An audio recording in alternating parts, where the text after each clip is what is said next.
Hi and welcome to Academic Compliance Academy of Anti-Money Laundering. So in this video I'm going to talk about cryptocurrency and money laundering. What is cryptocurrency? Well, cryptocurrency can be called cryptocurrency or cryptocoin, or it has multiple terminologies. But let's look into some definitions here. So Malcolm Campbell Verdoin defines cryptocurrencies or cryptocoins as digital encrypted sequences of numbers, and he says that their central novelty lies in enabling digital transactions to be undertaken both securely and with a range different levels of anonymity. These transactions are verified through decentralized peer-to-peer networks and then broadcasted on public ledgers that encode the transaction histories of each individual coin. So, to maybe grasp this is in an easier way and to relate it to something that we know, let's look at the Forbes definition of cryptocurrency. So Forbes defined cryptocurrency as a digital encrypted and decentralized medium of exchange. It might be easy to understand that it's a medium of exchange, not necessarily a coin.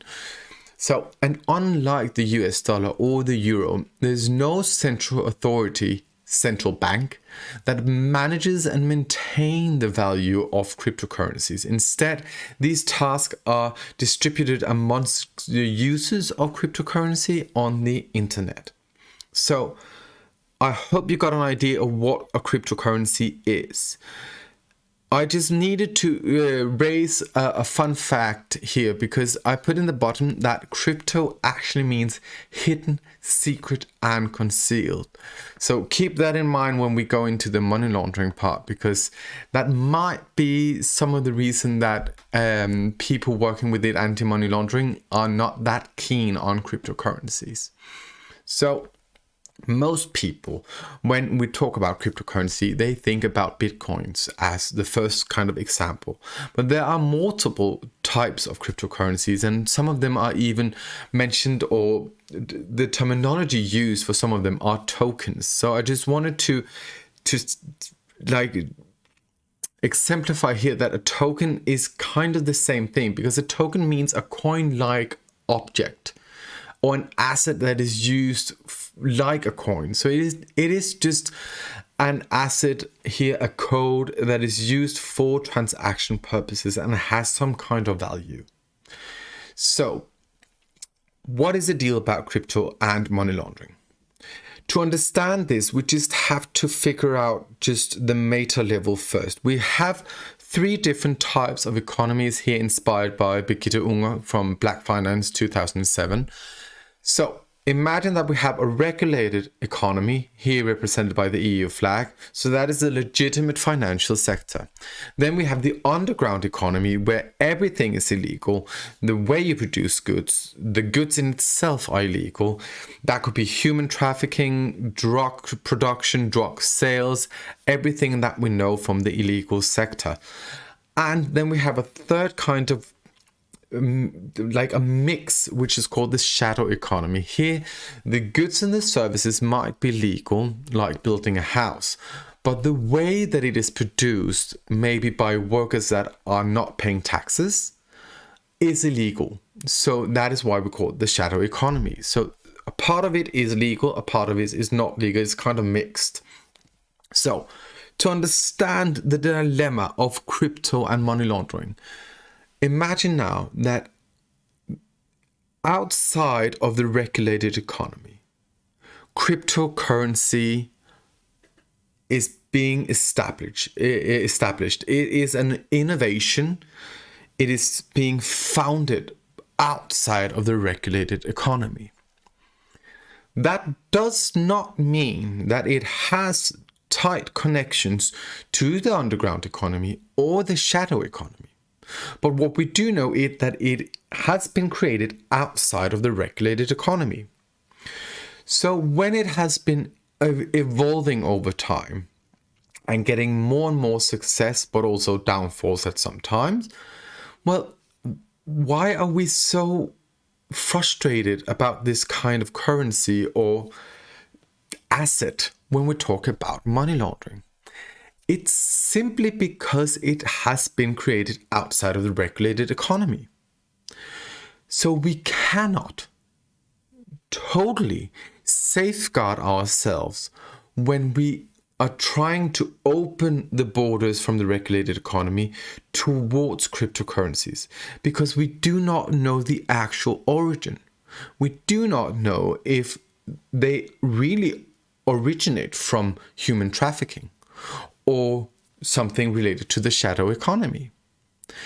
So because of that, it's not that it is illegal or that we can say that all cryptocurrency have kind of origin of illicit purposes. No, we cannot state that. But we can state that it is high risk because we are uncertain of the origin. Therefore, it is not being accepted within the regulatory framework as an actual currency, because we need some more. Also, of course, we also need backing from a central bank. So this is a simple dilemma. So just imagine, already here we're talking high risk because we cannot secure where it comes from. Then imagine multiple regulated economies, multiple legal financial sectors, where the cryptocurrency is created outside of these sectors, and kind of want to get into all of them, and everyone is afraid of the origin of these. Also, the prior transactions. What do they show? Who actually owns the cryptocurrency? I do know about blockchain technology and that we can track and trace some of them, but not all of them are transparent. There are also tokens or crypto coins that are very, very in favor of anonymity. And that is kind of the worst ones when we talk about anti-money laundering. So this just makes the whole case much more complex and even higher risk, because no one really has control over the cryptocurrency, because it has been established outside of our regulated framework. So does that mean that crypto equals money laundering? No, it does not. Cryptocurrencies, crypto coins, whatever you call it, it is an amazing innovation. The technology goes so beyond my imagination sometimes. I really think it's amazing. The problem here is that it has been started, as many innovations in this world, outside of the regulated economy. The problem is because it represents something that we know, currency, which can be used for money laundering purposes. There's too high a risk to engage and to kind of suck in crypto into the legitimate financial sector. So it might not be money laundering that is the actual case, because we might have cryptocurrencies that are fully legit, but the risk is not worth taking. And what we can see when we look forward into the regulation coming, also the MiCA from the EU, is that the EU does it puts a lot of effort to not accepting crypto as a currency. It uses the terminology of assets and different types of assets, where an actual currency would be the e-currencies, of example, the e-euro. And this is probably what will happen, is we're going to see more of these innovations in the regulated economy, like with the euro, that we will see a representative of a cryptocurrency just within the regulated economy as an e-euro, also based on a blockchain technology. So yes, the innovation has done something to the market, but there's simply too high a risk for the established financial sector to accept crypto as it is, and especially as a currency, not because of actual money laundering, but because of money laundering risks and every crime that is beyond that.